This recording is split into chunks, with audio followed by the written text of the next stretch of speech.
Bom, bom dia a todos, né? Antes de mais nada, a gente está utilizando outro gravador porque o Teams acabou dando bug, a gente não conseguiu fazer gravação, por isso que a gente está fazendo por outro aplicativo, mas no final vai dar certo. Então agora a gente vai iniciar a nossa apresentação sobre qualidade de energia elétrica. Bom, para dar início, só apresentando os apresentadores, sou eu, Gabriel Turati, o rapaz que acabou de dizer, o Gustavo Jackson e o Samuel Leite. Passa o slide, por favor. Bom, no primeiro momento, quando a gente coloca um sistema de distribuição de energia elétrica, né, a população local, ou seja, a população que vai se aproveitar desse recurso, ela acaba tendo vários benefícios, né? Então, tanto em questão de conforto, como melhoras de possibilidade de emprego, de produção, assim como qualquer outra tecnologia. Pode passar? Esse trabalho nós pensamos nele para buscar conhecimento sobre a qualidade de energia elétrica, né? Que é o nosso tema, a fim de que no final dessa apresentação nós temos uma noção básica sobre a sua importância, suas características, seus benefícios e métodos de melhoria dele. Pode passar? E o nosso objetivo é mostrar com esse tipo de suprimento pode impactar nos processos industriais, os seus distúrbios, suas melhorias e suas soluções. Pode passar?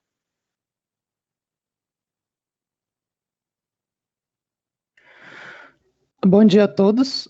Começando, eu vou falar o que é qualidade de energia elétrica. É basicamente a capacidade de um equipamento elétrico funcionar corretamente sem afetar o seu funcionamento. Eu vou dar um exemplo real. Por exemplo, você está na avenida com seu carro e seu carro precisa abastecer. Você vê um posto que está R$ 5 a gasolina e o posto está R$ 2 a gasolina. Porém, o posto de R$ 5, você conhece o posto, você conhece a marca, você confia nessa marca.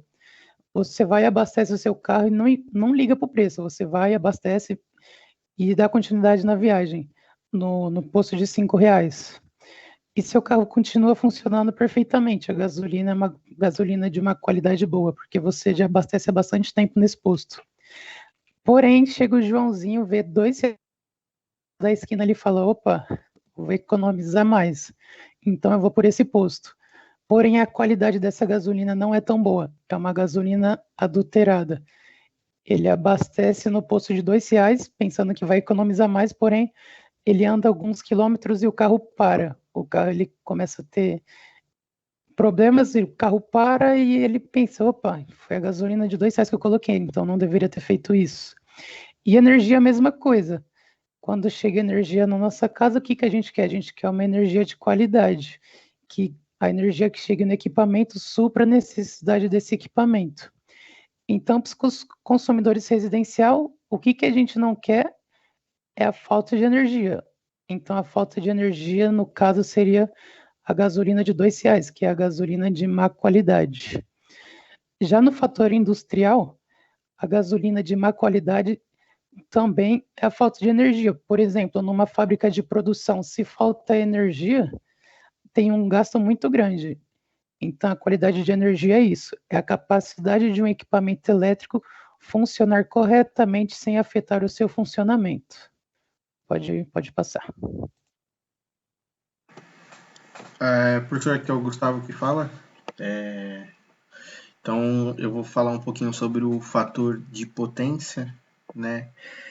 E antes de começar a falar sobre, a gente precisa só entender alguns conceitos, né? Potência, ela é a capacidade de produzir o trabalho na unidade de tempo, né? E potência ativa é aquela que efetivamente ela produz um trabalho útil. A potência reativa é aquela que é utilizada para criar um fluxo magnético necessário de funcionamento dos equipamentos indutíveis. Indutivos. Então, a gente pode dar o exemplo de motores, transformadores, reatores. e já a potência aparente é a potência total absorvida por uma instalação elétrica. Então, o fator de potência ele é uma medida que determina a eficiência com que a energia elétrica está sendo utilizada em seu sistema elétrico. O fator de potência ele é representado no valor entre -1 e 1, e ele pode ser indutivo, aí quando ele é indutivo ele é um valor negativo, ou ele pode ser capacitivo, que é o valor positivo. Se o fator de potência ele for 1, significa que toda essa energia está sendo utilizada para o trabalho produtivo. Então, isso é chamado de fator de potência unitário. Atualmente, é estipulado pelo órgão regulador de energia elétrica do Brasil um valor mínimo de fator de potência de 0,92, né? E esse órgão é a Enel. Então, quanto mais a gente deixar esse número mais próximo de 1, melhor vai ser para a nossa instalação elétrica. Então, para compreender melhor esse fator de potência, existe uma analogia que é muito famosa, que é muito utilizada, que é a analogia desse copo de cerveja. Né? Então, o líquido presente no copo, que no caso é o conteúdo mais importante, ele é quem realmente vai matar a sua sede. Então, ele é realmente a sua potência ativa, né? Que é o líquido. Só que junto com o líquido vem a espuma, que ela não mata a sua sede, ela apenas ocupa o espaço. Então, é a potência reativa. E o conteúdo total, né, a potência reativa mais essa potência ativa, é o que dá a nossa potência aparente, certo? Então, aqui a gente tem até a analogia de fator de potência, cosseno de φ, que é a potência ativa dividido pela potência aparente. Então, é o líquido do chopp dividido pelo líquido do chopp mais a espuma do chopp que dá o nosso fator de potência, que é aí que a gente vê se a gente ficou dentro daquele 0,92 que é estabelecido pela concessionária. E quais são as vantagens em corrigir esse fator de potência, né? Então, é a redução do valor das contas, a liberação da capacidade elétrica, a elevação do nível de tensão, a eficiência no sistema elétrico e a redução nas perdas de carga. E por que isso? Muitas empresas elas não percebem que corrigir esse fator de potência obtém vantagens, né? Quando você acaba fazendo essa correção. Porém, por que ela acaba reduzindo o valor das contas? Porque quando você tem um fator de potência menor que esse 0,92, a concessionária acaba aplicando uma multa. Então, você acaba pagando um valor a mais sobre a conta que você recebe no final do mês. Então, liberação de capacidade elétrica. Em alguns casos, após o fator de potência ser melhorado, é possível adicionar cargas sem sobrecarregar o transformador ou a instalação. Então, você consegue melhorar a sua eficiência energética, né? Como posso falar? Você consegue estar utilizando melhor a sua energia elétrica, né? A elevação do nível de tensão, ela significa quando temos uma baixa tensão ocasionada por um fator de potência, a consequência é a redução de potência nos motores. Então, quando você corrige esse fator de potência, você acaba tendo uma elevação do nível de tensão. E ao corrigir o fator de potência, você consegue elevar de 4 a 5%, o que ocasiona uma melhor eficiência no sistema elétrico, que foi o que eu acabei de falar. Existem várias causas, né, que acabam contribuindo para esse fator de potência, né? Aí a gente segue aqui para o próximo slide. Uma dessas causas são os motores que acabam operando em vazio, então máquinas que ficam ligadas, mas não estão trabalhando, motores e transformadores que foram superdimensionados, então você acaba comprando um motor ou um transformador de alta potência e está utilizando para um baixo consumo. Então, acaba também gerando o fator de potência. Transformadores de muita potência que atendem pequenas cargas, acaba gerando isso também. Lâmpadas de descargas fluorescentes, vapor de mercúrio, ou vapor de sódio, que não tem reatores de alto fator de potência, acaba gerando isso, e excesso de energia capacitiva. Então, quando é para corrigir o fator de potência, a gente utiliza capacitores. Porém, se você colocar esses capacitores em excesso, também gera o fator de potência. Então, eu já dei um spoiler, né? Mas para corrigir o fator de potência, a gente acaba utilizando os bancos de capacitores, né? Então, o capacitor ele é um dispositivo que ele é capaz de gerar um fluxo de energia elétrico reativa capacitiva. Então, dessa forma, ele diminui os valores de perda e queda de tensão no sistema elétrico da corrente alternada. Então, esse banco de capacitor, ele acaba gerenciando a correção do fator de potência. Então, ele acaba analisando algumas amostras de sinais de corrente e de tensão da rede elétrica, e o gerenciador, né, esse banco, ele mede a tensão, a corrente, a potência ativa e a potência reativa. Então, a gente consegue calcular assim o fator de potência.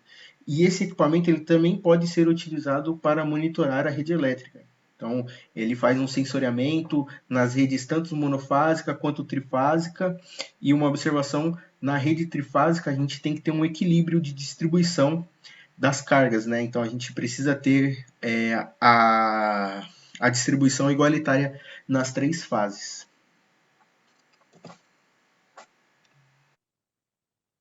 Bom, aí agora nós vamos começar a falar mesmo dos distúrbios da nossa rede elétrica, né? O primeiro que a gente vai começar falando é da cintilação, ou do flicker. Esse é aquele distúrbio que você consegue ver nitidamente. Essa cintilação, ela pode ser percebida pela variação do fluxo luminoso de lâmpadas. Ou seja, sabe quando você olha para a lâmpada e ela brilha mais forte, brilha mais fraco, ou fica oscilando entre esses dois? Isso é a cintilação. Ela é causada quando você tem cargas com ciclo variável e a frequência de operação acaba produzindo uma modulação de magnitude da tensão na rede entre 0 a 30 Hz. E é justamente essa frequência que faz a gente perceber ela a olho nu. Até porque ela atua numa faixa que o nosso olho é extremamente sensível, que seria do 0 ao 25 Hz. Porém, essa cintilação ocorre do 0 a 30 Hz, sendo mais perceptível em 10 Hz. E a segunda causa, ela está associada ao fenômeno de baixíssima potência, ou seja, essa oscilação a gente pode suspeitar que o efeito dela pode ser provocado também quando você tem uma variação de conteúdo harmônico de carga não linear. Mas a gente vai ver um pouco de harmônicas, aí vai ficar mais fácil de entender. Pode passar? Agora, cunha de tensão. A cunha de tensão nada mais é do que o afundamento abrupto da tensão que ocorre em cada alternância. Ou seja, entre cada ciclo, os vales e os picos, eles mudam. Eles podendo cair ou não a zero ou até mesmo mudar de sinal. Eles são causados basicamente por conversor de energia trifásico que proporcionam curtos-circuitos momentâneos entre as fases. Ou seja, às vezes quando está comutando entre braços de um retificador de onda, completa a diodos. Pode passar.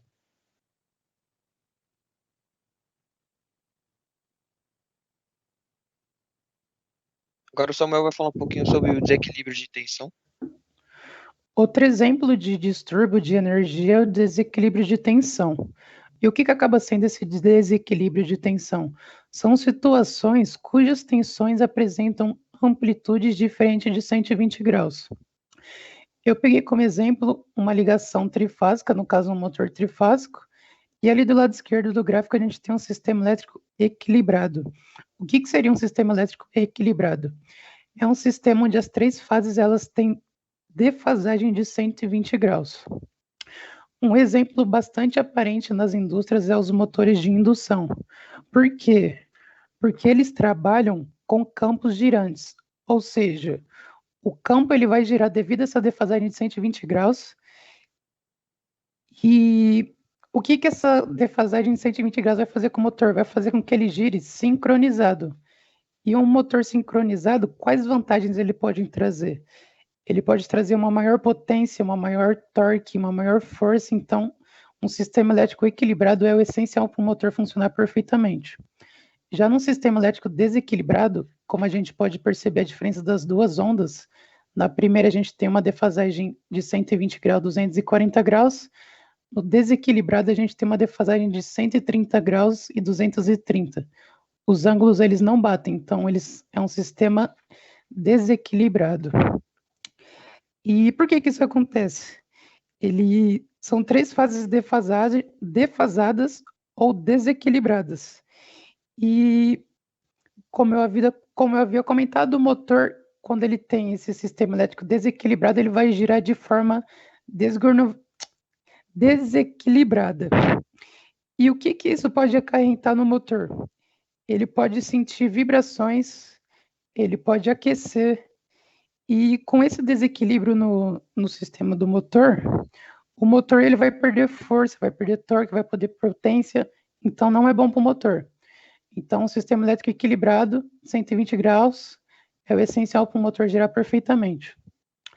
Aqui do lado direito a gente tem um gráfico onde mostra a potência máxima de um motor pelo desequilíbrio de fases de tensão. A gente consegue notar que o mínimo de desequilíbrio que a gente tem nas fases já prejudica bastante no motor. Se a gente deixar 5% de desequilíbrio de fase, a gente vai ter 25% de perda de potência, ou seja, o pouquinho de desequilíbrio que tem já prejudica bastante no motor. Pode passar, por favor. E o que esses desequilíbrios de tensão pode causar? O curto-circuito de fase ou terra, ou seja, uma das 3 fases pode entrar em curto-circuito e causar esse desequilíbrio de tensão, ou condutores danificados com fuga. Condutores danificados, no caso, é o condutor que está transmitindo essa energia para o motor, ou seja, o cabo de cobre. Ele danificar ou romper pode causar a perda de uma fase, fazendo desequilíbrio de tensão. E o que pode causar de efeito esse desequilíbrio?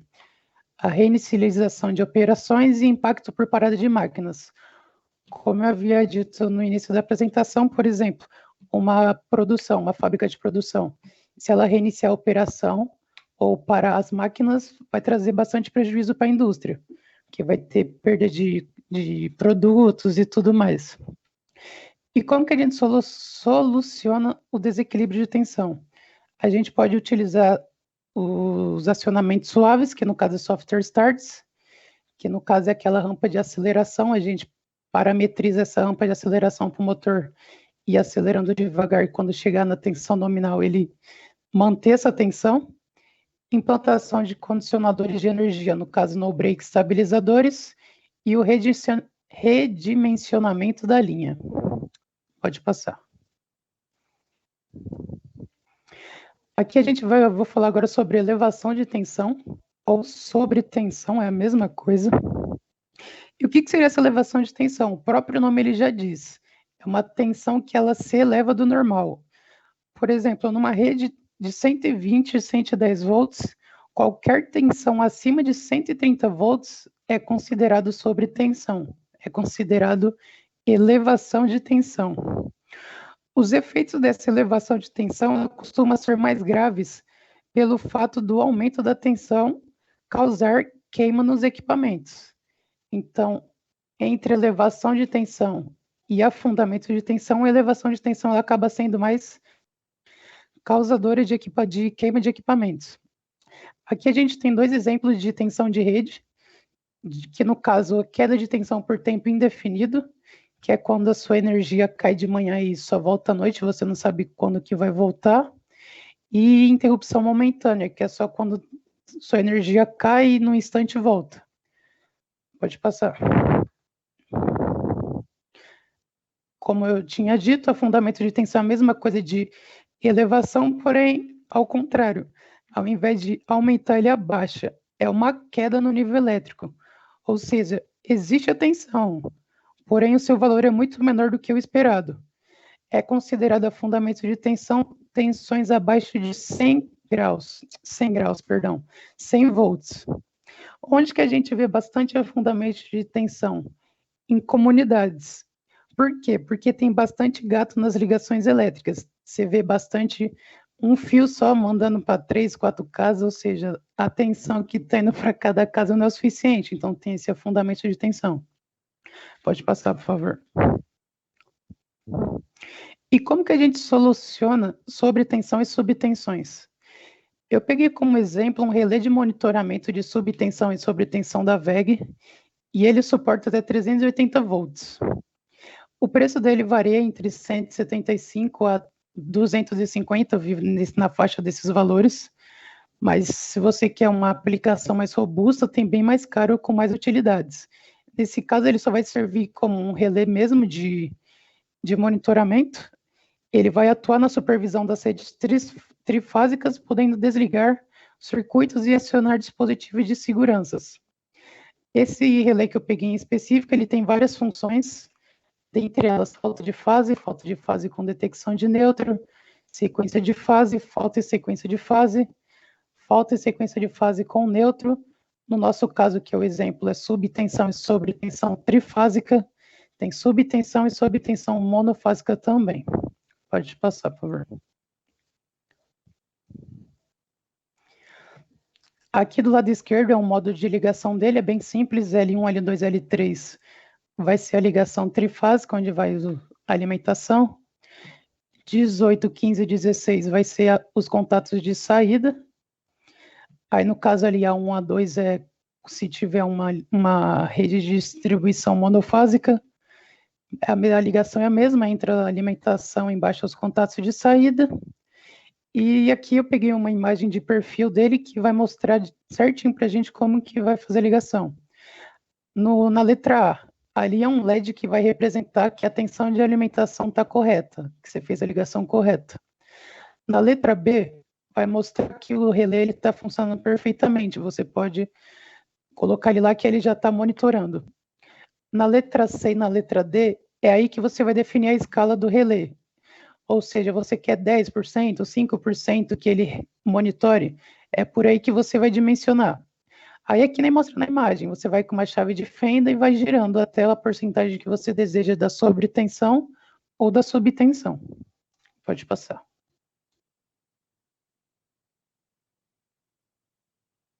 Bom, aí agora a gente vai falar de mais um, que seriam os ruídos. Os famosos ruídos. Os ruídos nada mais são do que uma distorção na tensão senoidal através de uma superposição de um sinal de alta frequência. Todo equipamento que a gente usa, pelo menos a maioria, alguns sim, alguns não. Não vou conseguir dar um exemplo de um equipamento que não faça isso, mas todo equipamento que utiliza energia elétrica, parte dessa energia acaba escapando dos equipamentos, que vai ocasionar o ruído, tá?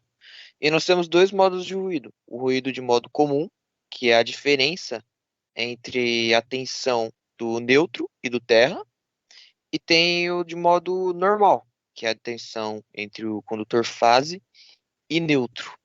Eles são muito causados por picos de tensões e oscilações causados por variações bruscas de corrente.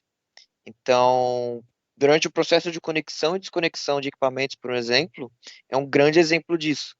Porque o que a gente mais tem é esses picos, onde você está encaixando contatos repentinamente, acaba tendo esse certo pico. Pode passar.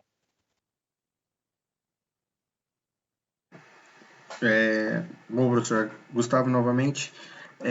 Então, a gente vai falar agora sobre outro tipo de distúrbio, né? Então, os harmônicos e os interharmônicos.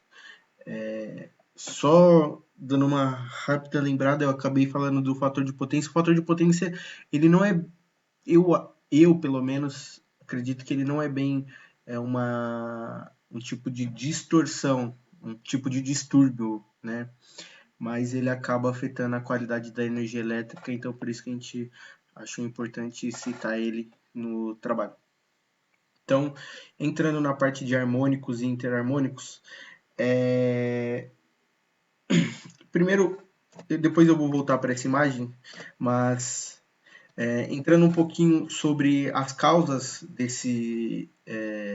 da harmônica, né, ela está muito relacionada com os equipamentos que são lineares e os não lineares, né? Então, se hoje a gente for parar para pensar na indústria, há um acúmulo de muitas coisas ligadas. Então, a gente, por exemplo, motores, fontes chaveadas, retificadores que tem nos carregadores, nos painéis, entre outros. Então, todos esses equipamentos ligados ao mesmo tempo, isso pode gerar uma perda de potência dos equipamentos. Então, acaba danificando eles muito rápido, né? Acabam diminuindo a sua vida útil. E isso aí até pode gerar as harmônicas, elas até podem gerar um baixo fator de potência, ou até mesmo pode danificar aquele banco de capacitores que a gente colocou para corrigir o fator de potência. Então, voltando agora assim, nessa imagem, como que a gente consegue analisar as harmônicas, né? A gente pode utilizar um osciloscópio, né? E aí, dessa forma, a gente consegue analisar a forma de onda que o equipamento em questão ele está nos mostrando. Então, por exemplo, nessa imagem a gente tem uma ideia do que é a distorção. Se a gente observar bem, a senoide que está em laranja aqui, ela é uma senoide perfeita, né? Ela tem os seus 60 Hz de frequência, porém a gente tem uma linha azul em cima dela, que é essa linha que a gente chama de segunda harmônica, que é a harmônica de 120 Hz. Né? Então, ela está fornecendo uma onda em cima de outra, né? Então, a gente pode observar também que acaba formando esses joelhos, né, que a gente chama, que está danificando a frequência, né, a onda. Ela está deixando de ser uma onda pura, certo? Então, passando o que pode ocorrer, né? Então, quanto maior a quantidade de harmônica, maior será o problema que você vai ter na sua empresa, né? Quando o equipamento ele acaba chegando na indústria, seja na indústria, seja na sua empresa, ele chega com uma determinada potência e uma determinada frequência na qual ele atua. Então, foi feito todo um cálculo em cima, ele foi dimensionado para aqueles padrões, para os padrões que a gente tem hoje na rede, né, que é de 60 Hz, Então, quando a gente liga na rede com essas harmônicas, acaba gerando a perda de produtividade desse equipamento, que ao longo do tempo ele conseguiria fornecer, sendo utilizado com os seus 60 Hz corretamente. E o que pode gerar essas distorções harmônicas, a gente pode citar, por exemplo, a diminuição da vida útil, né, de motores, capacitores, transformadores, que já foi dito, a sobrecarga no condutor neutro e a dissipação de calor. Como o equipamento acaba perdendo a sua potência, ele acaba dissipando muito calor, né? Então, isso acaba gerando problema até na sua rede elétrica, na energia elétrica. Né? E sobre as interharmônicas, de diferente das harmônicas, elas só não são múltiplas de 60 Hz. Então, se a gente voltar na imagem, a gente vai ver que todas aqui são múltiplas de 60 Hz. A diferença da interharmônica é que ela não é múltipla de 60 Hz.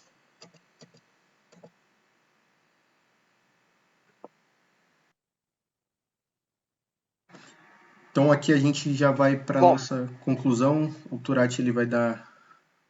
não sei se ele vai falar alguma coisa, Turati? Bom, eu só ia explicar para você, gente. A gente achou um vídeo bem interessante, na realidade, que ele vai ser o padrão da aula do professor aí de sábado, dando um videozinho para esclarecer alguma dúvida que ficou. Tá? A gente encontrou esse vídeo aí que ele vai dar uma repassada em tudo que a gente falou, vai explicar um pouquinho mais para tirar as dúvidas realmente. E aí eu só vou pedir pro Gustavo colocar o vídeo do link aí, por favor.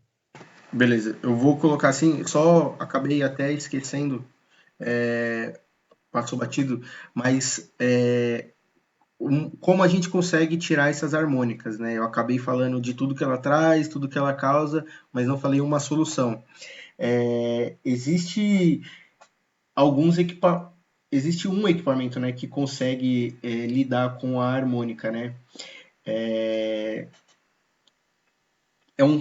é chamado de filtro harmônico, né? Ele acaba reduzindo a temperatura dos equipamentos, então ele aumenta a sua potência a longo prazo e ele preserva o equipamento. Então o equipamento ele consegue trabalhar com a potência mais próxima do normal e o filtro harmônico consegue eliminar essa harmônica. Então ele acaba deixando a senoide mais limpa e mais pura. Então, se tiver algum problema aí com harmônica, existem filtros harmônicos que conseguem eliminar ou reduzir essas harmônicas. E agora a gente vai para o vídeo. Vou colocar esse vídeo aí para a gente dar uma olhada.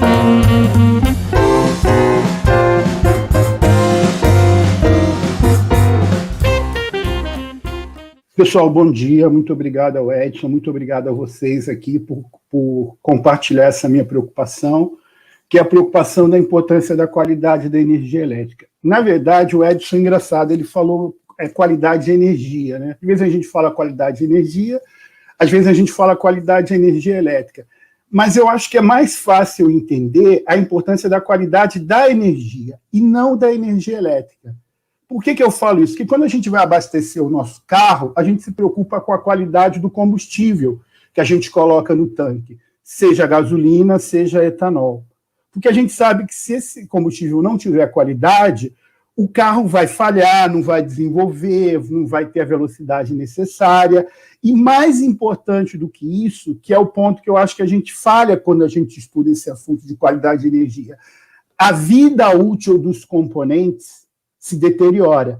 Então, quando a gente tem energia sem qualidade, ela custa mais caro do que a energia com qualidade. Isso é comprovado. Atualmente, eu trabalho muito nessa área em relação a alguns estudos que eu faço em outras atividades. Então, quando a gente paga menos pela energia, geralmente que essa energia é de menor qualidade, isso vai sair mais caro para a gente. Aquela economia que a gente acredita que tenha quando a gente usa uma energia de menor qualidade, a gente, na verdade, não está economizando muito, não, gente. A gente está gastando mais por isso. Edson, eu não sei se você está aí, aqui, eu acho que não está passando a minha tela. Tá. Agora assim, tá, eu acho que tá. É que você está assistindo do lado, e do lado tem um delay de uns 20 segundos, mais ou menos, de 20 a 30 segundos. Entendi.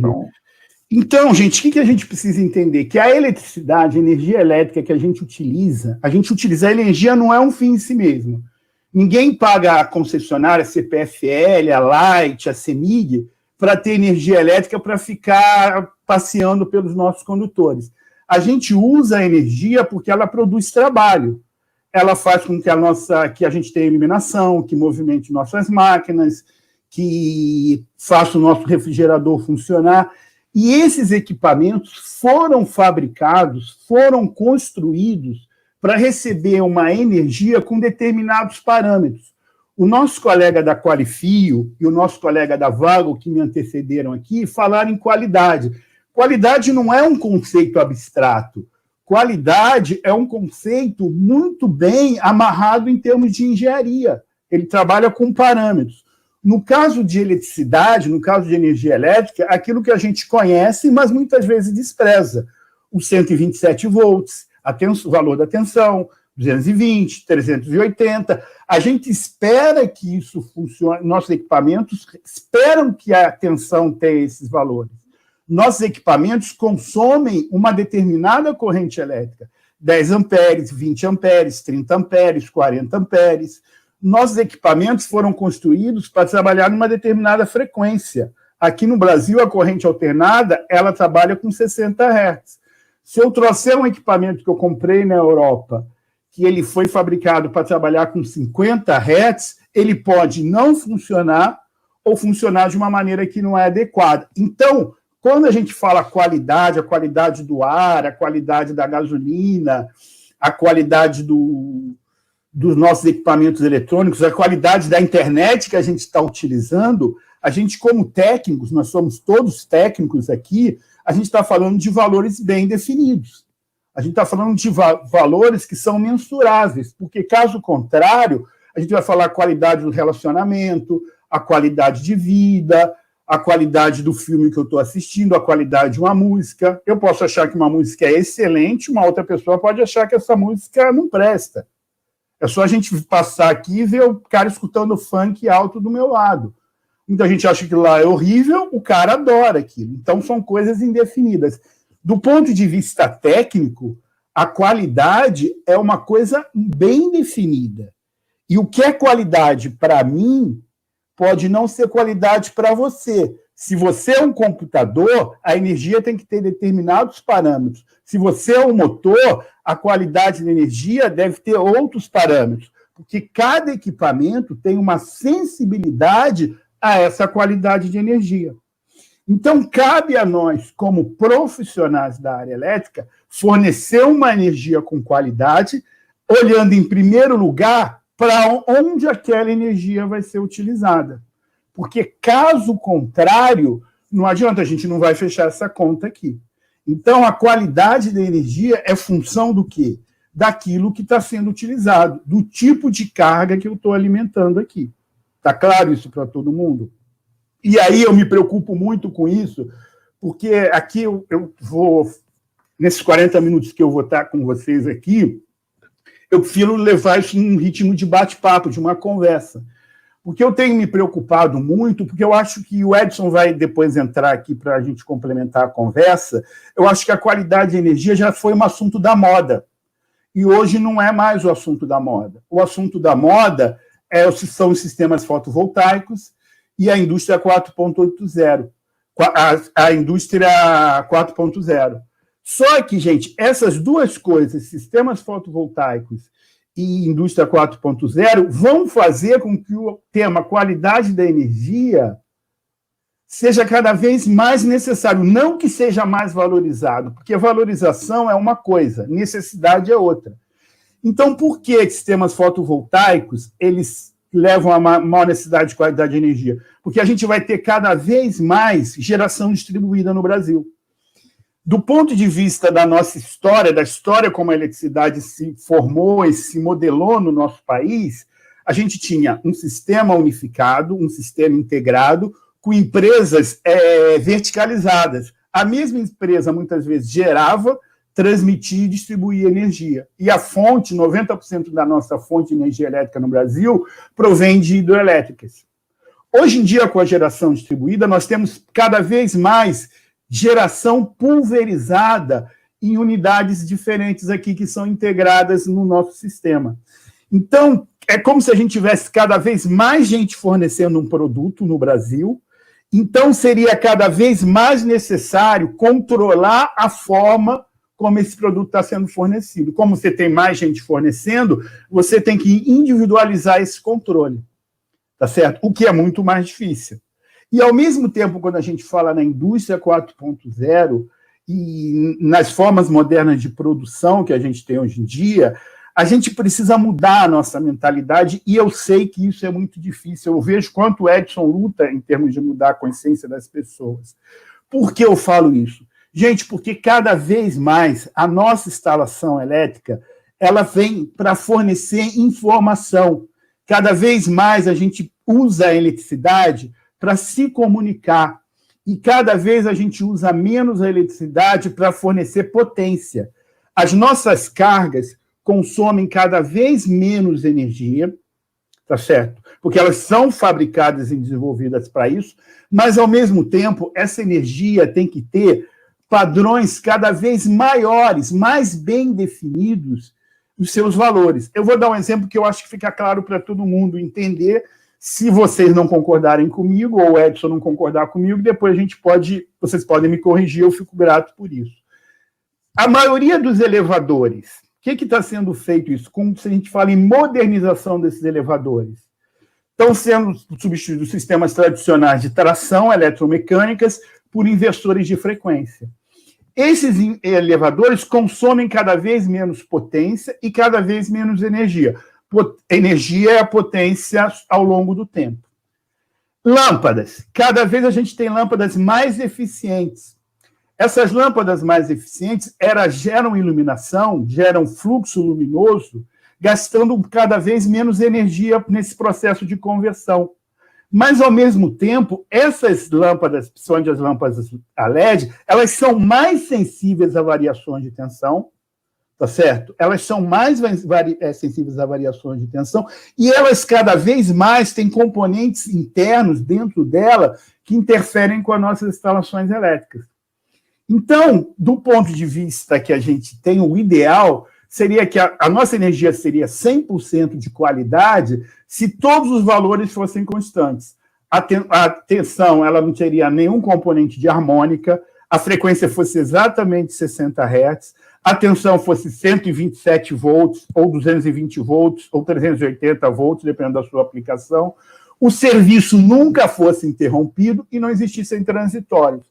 Isso, além de ser difícil, é caro. Existe um preço que se paga para a nossa energia estar cada vez mais dentro de um padrão definido. Por isso que é permitido, é necessário que ela varie. A gente não pode querer que todo momento a minha valor RMS, o valor eficaz da minha tensão, ela seja 127. Ela pode subir para 128, para 129, para 130. Quando outras cargas saem, tá certo? Ela cai para valores mais baixos quando outras cargas entram. Tá certo? O que não pode acontecer, por exemplo, é uma situação que aconteceu no apartamento que eu morava, que eu tive um problema com um ventilador queimando o tempo todo, queimava o ventilador, eu fui medir, o que aconteceu? Minha tensão estava abaixo de 100, estava 98, 99. Então, como a tensão caía, para movimentar a mesma carga, ou seja, para o ventilador movimentar a mesma massa de ar, ele consumia mais corrente. Quando ele consumia mais corrente, o que acontecia? Ele dissipava mais calor. Essa queda na tensão, eu não verifiquei na televisão, eu não verifiquei na geladeira, eu não verifiquei olhando o meu computador, eu verifiquei porque o meu ventilador queimou um depois do outro. Então, a minha energia estava com baixa qualidade. Não por baixa qualidade, porque a tensão diminuiu. Por baixa qualidade, porque ela diminuiu além de um valor, além daquele valor que eu sabia que era possível cair. Assim, eu sabia que o meu ventilador poderia trabalhar com uma tensão um pouquinho mais alta, uma tensão um pouquinho mais baixa. Mas não tanto. Tanto é que a concessionária da minha cidade foi lá na rua onde eu morava, eu fiz uma reclamação e ela reforçou a rede, colocou um transformador mais próximo da onde eu morava. Por quê? Porque o fornecimento de energia feito pelas distribuidoras de energia, pelas transmissoras, pelas distribuidoras de energia, é regulamentado. É regulamentado por uma lei nossa, uma lei dos eletricistas, que é uma lei que é o PRODIST, que é um regulamento da ANEEL, que fala que a qualidade da energia, ou seja, a energia tem que ter determinados valores, acima daquilo, abaixo daquilo, seja em frequência, seja em tensão, seja em corrente, não é aceitável que ela varie. Da mesma maneira que foi falado aqui, o colega da Qualifio, ele falou para a gente que o fio tem que ter uma determinada seção reta, mas não é só a seção reta, os componentes internos também têm que ter o seu diâmetro, tá certo? Da mesma maneira que, por exemplo, a gente tem lá as balanças que pesam, quando a gente vai no supermercado, elas são aferidas para o produto energia elétrica que a gente compra, é um produto que a gente compra, ele tem que ter uma determinada tensão, ele não tem peso, ele não tem cor, mas ele tem um valor de tensão, ele tem um valor de frequência, ele tem uma duração, uma confiabilidade que são determinados por esse módulo 8 do PRODIST aqui. Então, quando a gente, principalmente quem trabalha em indústria, quem trabalha numa empresa ou quem é prestador de serviço, tem que verificar também se aquela energia que está sendo fornecida para a gente, pelas concessionárias, ela está dentro desse parâmetro, porque se não estiver, elas são obrigadas a consertar e obrigadas a nos indenizar. Então, o PRODIST, ele controla, vamos dizer assim, ele regulamenta a qualidade. Qualidade, a gente sempre vai bater nessa tecla, são parâmetros mensuráveis. A gente não está falando de nada abstrato, a gente está falando de coisas que a gente pode medir. E essa energia que a gente compra, da mesma maneira que quando a gente compra um fio ou um cabo, ele tem que ter determinados parâmetros, quando a gente compra uma energia elétrica que é fornecida através desses cabos, ela tem que ter também um determinado parâmetro. Aí a gente já pega a minha apresentação e as duas apresentações anteriores aqui. Se eu recebo uma energia elétrica que tem que ter uma determinada qualidade e o caminho que essa energia elétrica chega até a mim são fios e cabos, esses fios e cabos também têm que ter a mesma qualidade que tem a energia que eu estou comprando, para que eu não receba uma energia de qualidade, mas o caminho que ela está vindo para mim, para chegar até a minha casa, meu apartamento ou a minha empresa, não comprometa essa qualidade. Obviamente, os fios e cabos, antes dos medidores, a responsabilidade é das concessionárias. A partir da minha instalação, a partir do medidor, os fios e cabos são a minha responsabilidade, tá certo? Porque aí eu me torno responsável pelo caminho que a energia vai seguir dentro da minha casa, partindo do pressuposto que ela me foi entregue com qualidade, tá certo? Então, gente, uma visão geral aqui, perturbações, elas vão existir sempre todo. O que são perturbações? Fenômenos, como a gente está falando de eletricidade, fenômenos elétricos ou fenômenos magnéticos, que comprometem esse fornecimento de energia para mim, desde a geração até chegar na minha instalação.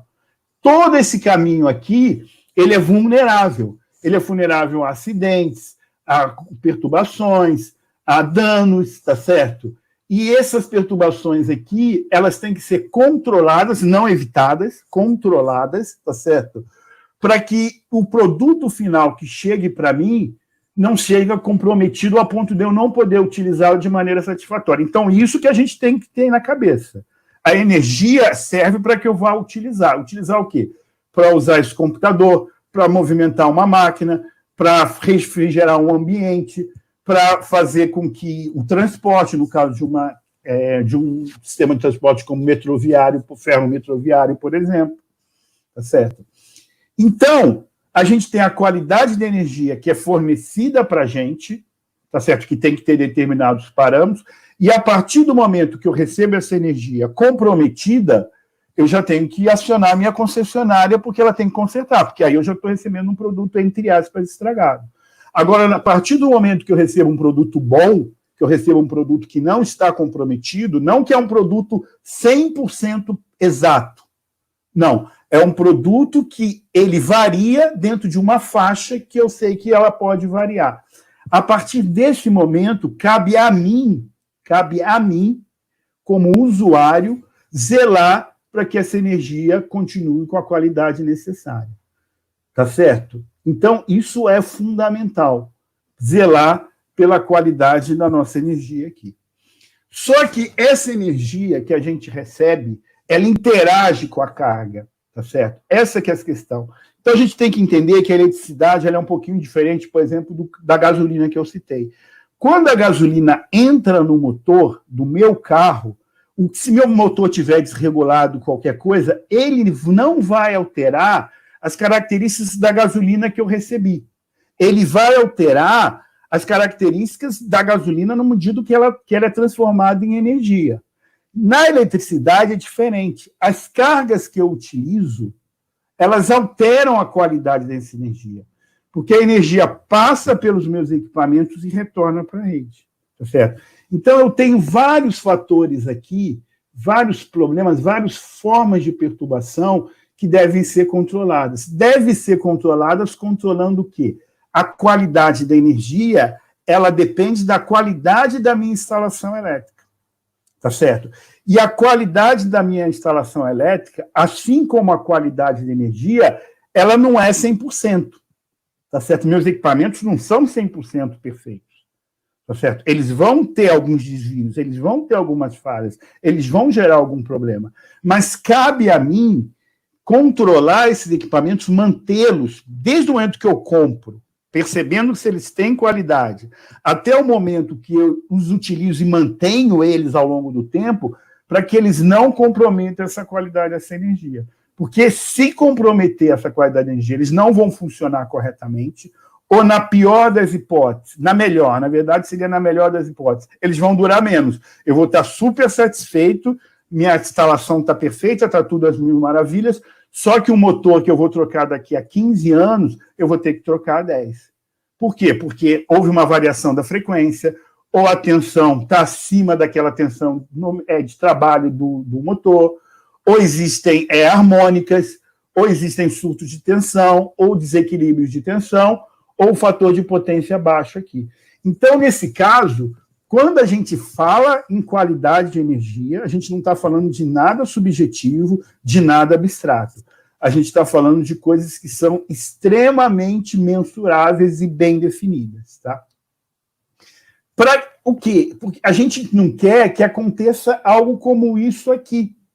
Ou seja, a gente acha que a gente está recebendo uma senoide 60 Hz bonitinho aqui, existem uma série de perturbações aqui, seja surto de tensão, harmônicos, interrupções momentâneas de tensão, que estão falando que em determinados momentos a tensão suba muito, ou em outros pontos a frequência seja muito diferente daquela frequência nominal, tá certo? Então, essas perturbações, elas vão sempre existir.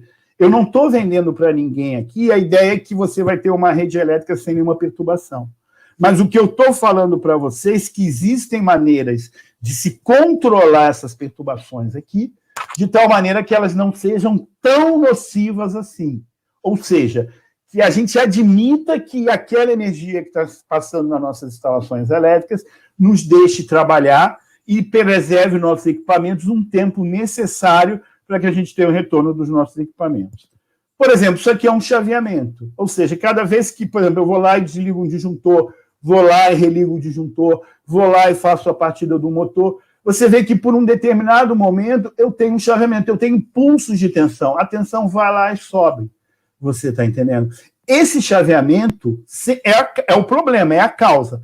A consequência vai depender das características do equipamento que está recebendo essa energia. Se for um equipamento, por exemplo, um motor, muitas vezes essa perturbação não vai fazer com que o motor gire de forma com uma velocidade diferente, ou transfira mais ou menos potência para o eixo. Mas, por exemplo, se esse chaveamento, essa senoide, por esse curto intervalo de tempo, essa corrente está chegando no meu computador, pode dar aquela interferência, aquela travadinha, aquela parada que a gente vê que muitas vezes está acontecendo na minha voz agora. Por exemplo, poderia estar acontecendo ou pode não estar acontecendo. Aquela famosa travada, o computador deu uma travada, religa ele. Por quê? Porque esse chaveamento aqui, que pode ser admissível para alguns tipos de equipamento, para outros tipos de equipamento ele pode ser totalmente inadmissível. Tá claro? Então, gente, essas perturbações, a gente tem sempre dentro de uma instalação elétrica 3 componentes que são importantes para a gente avaliar a qualidade de energia. A fonte, e a fonte aqui não é a fonte de energia, é a fonte da perturbação, ou seja, o que está causando a perturbação.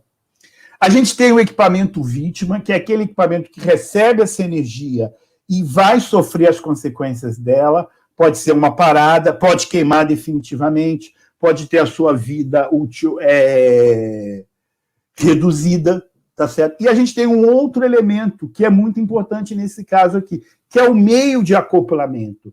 É de que forma essa perturbação vai chegar ao meu equipamento. Normalmente, a gente pensa que é um acoplamento que a gente chama de acoplamento condutivo. O próprio cabo, o próprio fio que vai alimentar esse equipamento transporta essa corrente que carrega consigo uma perturbação. Esse é um tipo de acoplamento condutivo. Um outro acoplamento é um acoplamento indutivo, ou seja, pode ser causando uma corrente elétrica numa determinada frequência, uma determinada perturbação, um determinado ruído, pode estar sendo acontecendo num determinado circuito e, por indução, entre aspas, desculpe o termo, saltar por um outro condutor, por um outro circuito. Então, muitas vezes não adianta eu, por exemplo, interromper o circuito se o acoplamento é indutivo, tá certo? Ele vem como se fosse uma onda eletromagnética. Outras vezes, o acoplamento é capacitivo. Existe uma capacitância entre o equipamento vítima e um componente da instalação que, para determinadas frequências baixas, ele não existe. Mas para frequências mais altas, é como se fosse um curto-circuito. Então, a gente tem que avaliar a fonte, avaliar a vítima e avaliar o tipo de acoplamento. Alguém pode pensar, é complicado? Não, não é complicado se a gente tem uma metodologia, um método de trabalho para avaliar como isso aqui funciona. Tá certo?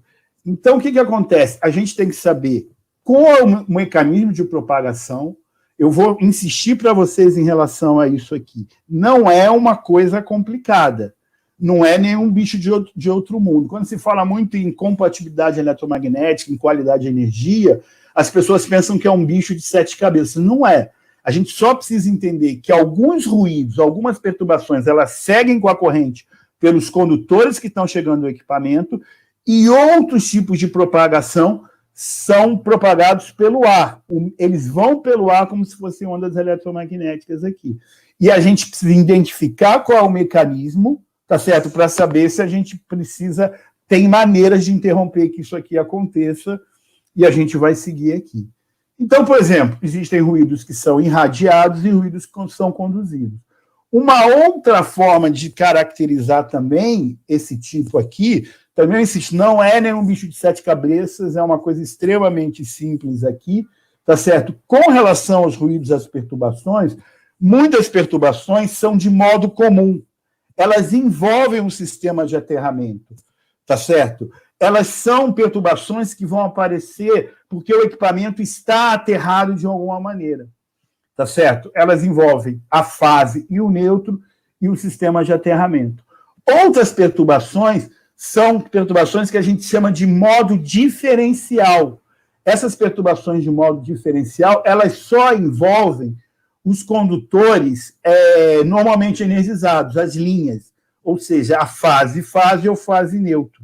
Então, não adianta aterrar, muita gente fala, mas aterra, não aterra, não aterra. A forma como a gente aterra vai influenciar na proteção ou no combate aos ruídos de modo comum, mas não tem nenhuma influência nos ruídos de modo diferencial. Então, eu já vou me antecipar. Para a gente proteger, para a gente trabalhar na compatibilidade eletromagnética, para a gente evitar que as perturbações comprometam a nossa instalação, de cara, o que é o mais importante? Identificar o que está acontecendo. Identificar se é um fenômeno de modo comum, identificar se é um fenômeno de modo diferencial, porque a solução do problema ela depende de identificar o que está acontecendo. É exatamente como ir ao médico. Desculpe a analogia, mas é exatamente como ir ao médico. Muita gente reclama. Você vai ao médico, hoje o médico pede um monte de exame. Antigamente não pedia. Não pedia porque não existia exame. O médico não ia, 30 anos atrás, ninguém ia pedir uma ressonância magnética. Ninguém ia pedir uma ultrassonografia. Mas hoje, com esses métodos mais precisos, o médico tem mais confiança naquela medicação que ele vai prescrever. A mesma coisa os profissionais da área elétrica. Na medida que a gente consegue diferenciar, identificar o que está acontecendo, a gente consegue propor soluções mais econômicas, mais eficientes e mais pontuais para resolver exatamente aquilo que está acontecendo. Tá certo? Outro tipo também que a gente precisa verificar nas nossas instalações, isso é muito importante, isso é uma coisa relativamente muito fácil. Se a gente tem perturbações que são de modo permanente, tá certo? São sobretensões que eu falo que são sobretensões ou perturbações em regime permanente, ou sobretensões ou perturbações que são em regime transitório.